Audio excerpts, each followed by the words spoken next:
PowerPoint? So, because we're a common control system, I think we built probably one of the best UML models that I've seen built at Raytheon for CCS. The UCS architecture was designed around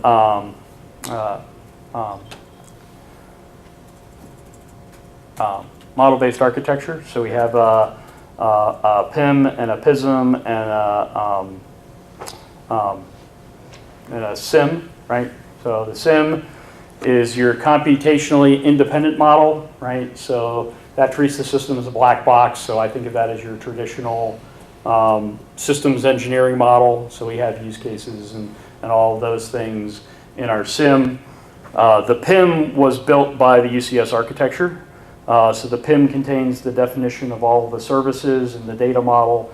So you're using the whole systems architecture type of approach. Do you have any, how are you representing your topics and your DDS stuff in there? So we represent that in the PISM, and mostly we have all of the IDL for every one of the topics defined within there. So that's how we have it in there. Yeah, I'm not sure at this point whether we've sat down and really thought through how we'll tag all that stuff from a modeling perspective to all the QoS that we'll implement for DDS Secure. But that's something. Take up too much of your time. No, it's a good question. It's something we need to think about, right? So, yeah. So, tool for you to model your topics. So, if they had one, would that be of use? So it would be good to have a tool that modeled our topics. Yeah, I'm not sure we explicitly model them in probably the detail we should. We have the messages defined. So at the PIM level, the UCS architecture defined a data model. We have, our data model defined as IDL at the PISM level, and each one of those messages ends up being a topic. But overall, we don't really, we'll visualize specifically the topics, and we don't look at things like QoS or whatever security levels we're putting on all those topics. Because I was thinking, if you got the domains, the partitions, the security, the QoS, it can be quite complicated to be trying to put that on and just say, oh, it's a data structure. It's an entity. Well, it's got to be more than that. Anyway, keep going. No, they're interesting questions that we'll need to look at. And I think you're right. The key point up until this point is we've kept the QoS pretty much the same for most of our services. But as we start digging deeper into secure, I think that's probably going to change, right? And we'll need a way to make sure that we have that in the model. Well, and you may want to start changing it for performance reasons. Yeah.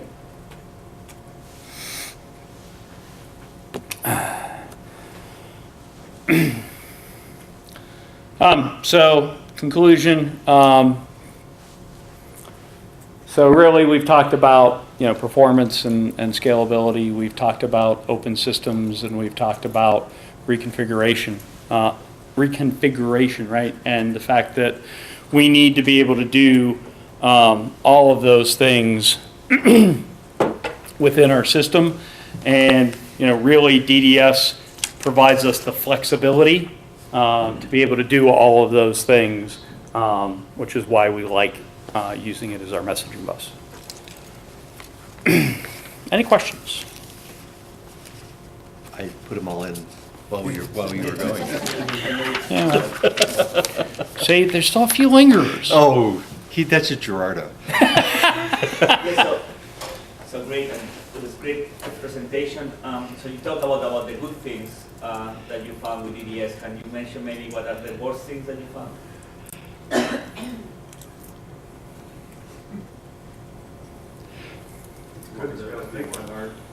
Yeah, I think the only real issue that we've had with DDS over the years is really discovery, and Discovery works great and it does everything it's supposed to.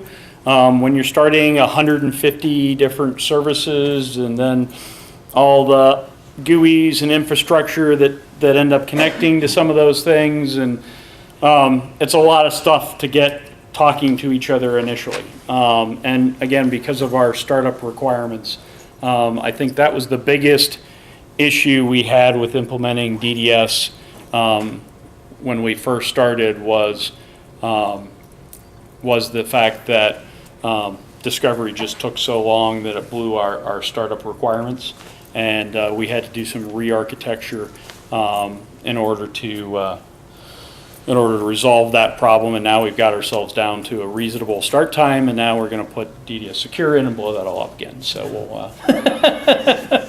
1 minute.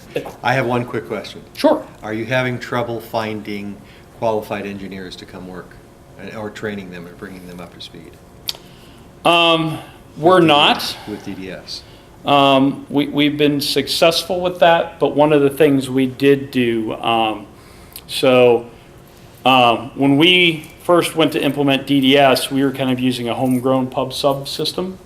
Mm-hmm. So what we ended up doing is we implemented that homegrown interface on top of DDS. Okay. Right, so, and then all of a sudden, all the software that used to communicate using our homegrown system just communicated via DDS. So most of our engineers, we've kind of abstracted a lot of the DDS away from them, and most of our engineers don't really have to get to that level. Okay. So that has helped. So you built a layer in between, an isolation layer. Yep, but we do have a bunch of smart guys who know how to handle it. Quick question, just out of curiosity.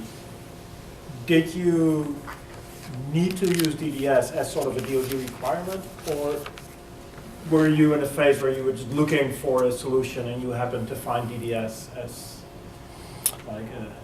Yeah, so I think a lot of it was, for whatever reason, and I'm not sure how, right, they became involved in the UCS architecture. We started to learn more and more about it. And when we started to look at implementing it, and to be honest, we were looking to get rid of our homegrown system, right, because it had limitations. So we did look at a number of other standards at the time and decided that DDS was the right solution. So it was your own choice, it was not that you had to use DDS from a government? No, I think our customers probably at this point would probably mandate that we did anyway, but no, yeah, we chose DDS and have been happy with that decision. Thank you.